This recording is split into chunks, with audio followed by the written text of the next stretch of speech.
Hey, it's Tucker Carlson. The Biden administration arrested Donald Trump this afternoon. They had him arraigned and fingerprinted in a Miami courthouse like the accused felon he now technically is.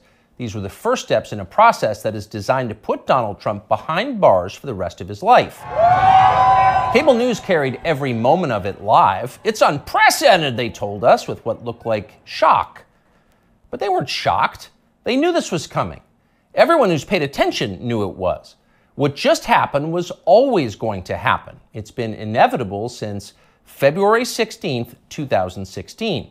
That's the day Donald Trump made a blood enemy of the largest and most powerful organization in human history, which would be the federal government. Despite what you may remember, it wasn't anything that Trump had said about immigration or trade with China or rapists from Mexico. Those are the stories that dominated the headlines that year. Trump's a racist, they screamed. Stop him!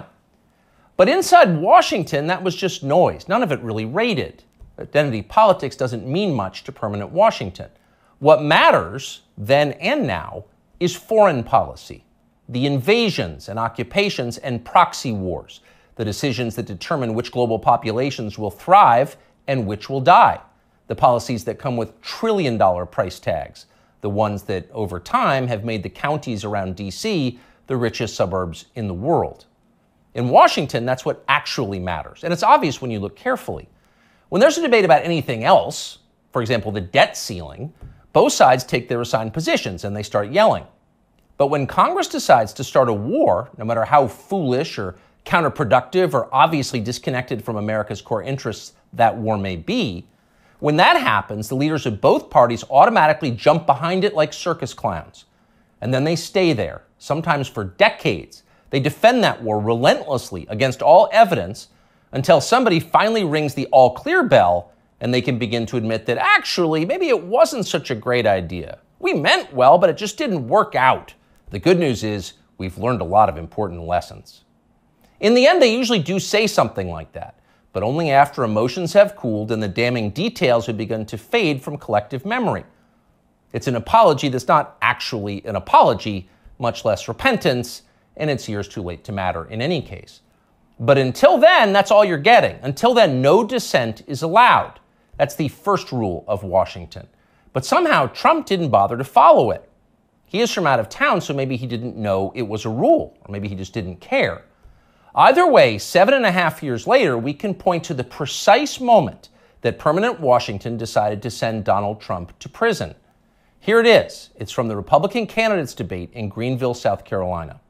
We should have never been in Iraq. We have destabilized the Middle East. They lied. They said there were weapons of mass destruction. There were none, and they knew there were none. There were no weapons of mass destruction. All right. We should never have been in Iraq, Trump said. We destabilized the Middle East. Now, by the time Trump said that, a lot of Republican primary voters were starting to reach the same conclusion. How could they not? But it was the next line that doomed Trump to today's arrest. They lied, he said. There were no weapons of mass destruction, and they knew there were none.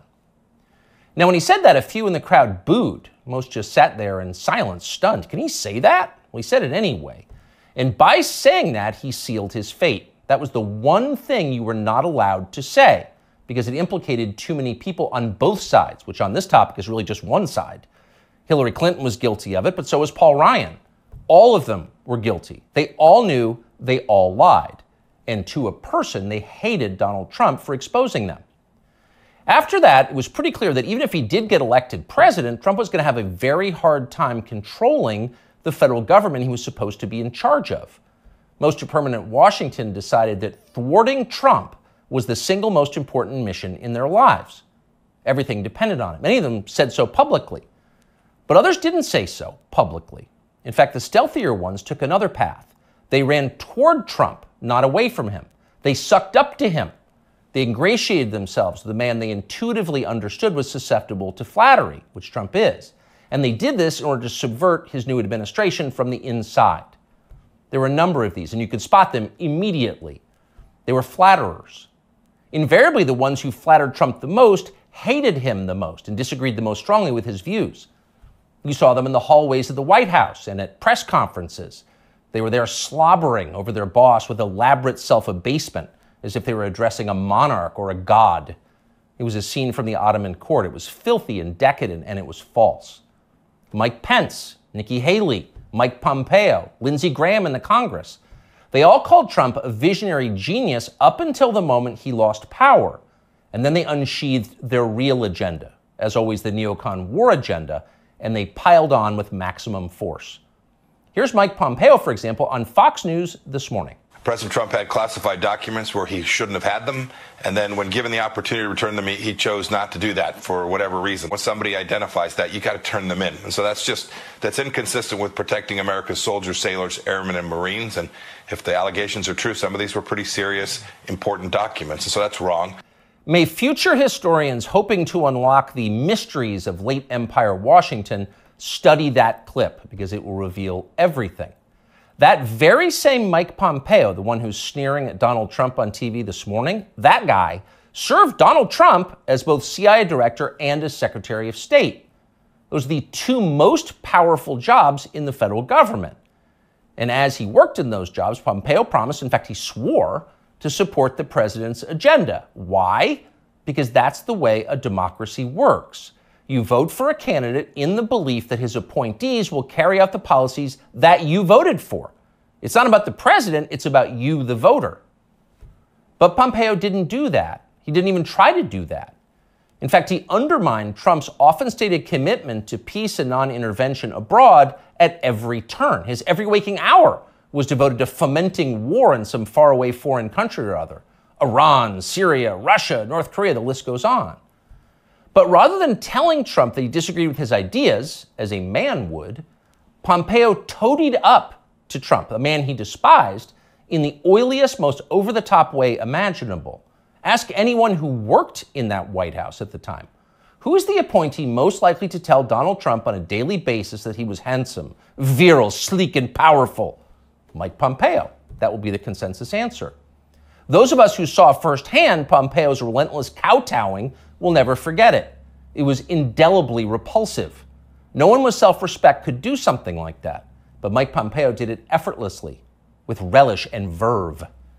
Now, this same person is telling Fox News viewers that he fears for the safety of our military, our soldiers, sailors, airmen, and Marines, in the approved phrase, because Donald Trump took some classified documents home and didn't immediately return them to the National Archives? What a lie that is. Mike Pompeo knows that's a lie. He spent his entire life in Washington. Washington is a city where internal memos about Labor Day are classified because everything is classified. Your government has classified more than 1 billion federal documents, most of them boring and pointless and a danger to no one, and locked them away in secret where you can't see them because you may be an American citizen, but not really, and therefore you don't have the necessary clearances to know what's going on. And by the way, none of this is done in order to make America safer, any more than COVID restrictions were designed to keep you healthy. No, it's a caste system. That's the point. And you're the untouchable in this hierarchy. Mike Pompeo knows that. Everybody who works in Washington knows that. How many secret documents do you think Dick Cheney took home with him while he was running the Iraq War? How many did his wife read? She never had a clearance. We'll never know the answer because there is no chance Dick Cheney will ever be investigated or his staffers will be told to wear wires in his presence. He will never be indicted for this. Of course not. Dick Cheney is a neocon. Donald Trump is not. Dick Cheney supports war with Russia. Trump does not. That's the difference. The rest is just a distraction. The prosecution of Donald Trump is transparently political. He's literally Joe Biden's main political opponent. He's polling over 60% among Republican voters right now. So Joe Biden is doing what no president has ever dared to do. He's using law enforcement to lock up his chief rival. That's happening right now. Anyone who denies it's happening is lying to you. But actually, it's worse than that. Trump's prosecution isn't just political, it's ideological. Nobody with Trump's views is allowed to have power in this country. Criticize our wars and you're disqualified. If you keep it up, we'll send you to prison. That's the message Washington is sending. Not just the Democratic Party is sending, but both parties are sending. Like so many Republicans, for example, the supposedly conservative governor of Texas, Greg Abbott, spent yesterday totally ignoring the destruction of the American justice system. Instead, he signed a highly important bill called the Crown Act, which according to the celebratory tweet Abbott sent commemorating it, will, quote, prohibit discrimination based on textures and hairstyles historically associated with race. In other words, in Texas, cornrows are now protected by law. Having unapproved views about Ukraine is not. That's fine with most elected Republicans. They find Trump tiresome and embarrassing. Their donors hate him. They will not be sad if he dies in jail. But what about voters? What are they learning from this spectacle? Well, mostly they're learning that they have no power at all because nobody cares about them. But they already knew that. Unlike so many of our elected leaders, they have been to America recently. They know what it looks like. Have you seen it? If you've got a few days this summer, find out. Take a road trip and see for yourself. Drive 500 miles in any direction and then come home. How are things looking? Well, they should look great. The federal government spent $6.5 trillion last year. That's more than any government has ever spent, ever. So at the very least, you would expect pristine public roads. Oh, no. That's not what you see when you drive around this country. There are potholes and Jersey barriers everywhere. Looks like Tegucigalpa before the Chinese decided to rebuild the infrastructure of Honduras. We don't have China buying our roads. So they're falling apart. You'd think the people you would pass on your road trip would look happy and prosperous. Again, this is a very rich country. But a lot of them don't. Quite a few appear to be strung out on drugs. You see them shuffling by shuttered storefronts in small towns. And you wonder, as you see all of this, where did all the money go? It's certainly not here. Well, it's in Washington. It's in Fairfax and Loudoun counties, and in leafy, perfectly manicured Northwest D.C. And of course, a huge chunk of it went to Ukraine, to Zelensky and his friends. Not because you voted for that. You didn't vote to give it to them. You never would. But because Joe Biden and his many allies, from Chuck Schumer to Mitch McConnell to Paul Ryan, and every single news anchor on all of television, all of them believe that Ukraine, its borders, its future, its infrastructure are all more important than the town that you live in. They sincerely think that, and it's obvious. Everyone in power thinks that, except for Donald Trump.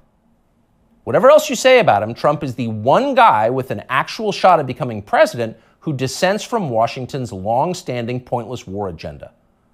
And for that one fact, they're trying to take Trump out before you can vote for him. And that should upset you more than anything that's happened in American politics in your lifetime. Even if you don't plan to vote for Donald Trump, even if you would die before voting for Donald Trump, which is your right, and a lot of good people feel that way, even still, the destruction of our democracy, which is the right of voters to support any candidate they want, even candidates who don't want war with Russia, the destruction of that should keep you up at night. Yes, Donald Trump is a flawed man, but his sins are minor compared to those of his persecutors. In this life, we don't get to choose our martyrs. We can only choose our principles, and America's are at stake. Younger people say the news is full of lies. In Kennedy's motorcade. 239 people. Death of Jeffrey Epstein.